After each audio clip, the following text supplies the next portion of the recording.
Okay, this is step 8 of the 3.1.1 lab, and all we're going to do here is actually look at our analog sensors and have you test those out. So if you go back into Robot C, I've compiled and downloaded the program again, and just make sure this time that you click the Sensors tab.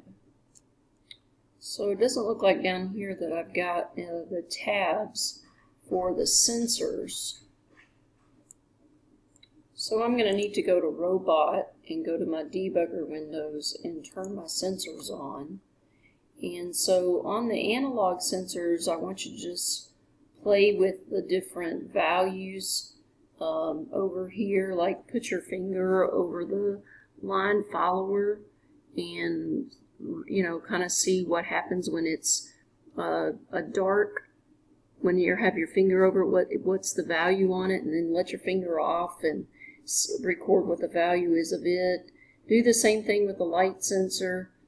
Turn the potentiometer right here and kind of watch the values as you turn it to the left.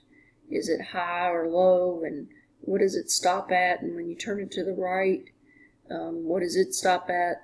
There's a degree measurement on a potentiometer as well, and if you forget what that degree measurement is, you can go back and look at your PowerPoint that we did earlier. So just kind of test all those values and record your observations on that, and then put it on your recording sheet, and then let me sign step 8. Then you're going to do the same thing on step 9. You're going to click your bump switches and your limit switch and kind of watch what happens as you click those. Record the values of each one of those and see what those values are. One thing about the flashlight that I forgot to mention back in the motor section was to make sure that your flashlight, the on switch is on your flashlight on the top, and then also sometimes it'll take a positive number to turn it off, and sometimes a negative number. So kind of keep that, watching that as well.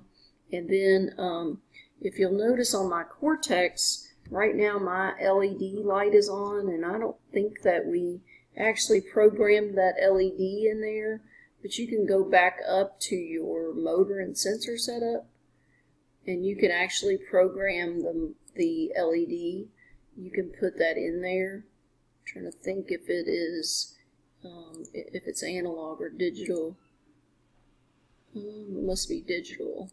So if you go under digital, you've got an LED here. So whatever port you put it in, I'm not sure which one you have it in, so you'll want to call it green LED, and then that'll show up on your debug window as well, and you can play with that value and see which one turns it on and which one turns it off. It kind of defaults to on, so you can see mine is on, mine's lit up green, but kind of play with that and figure out what turns it off and what turns it off on. So that'll be steps 8 and 9 on your lab. When you get each one of those steps done, have me come around and sign, and I'll make sure you've done it right. And then that'll finish up the 3.1.1.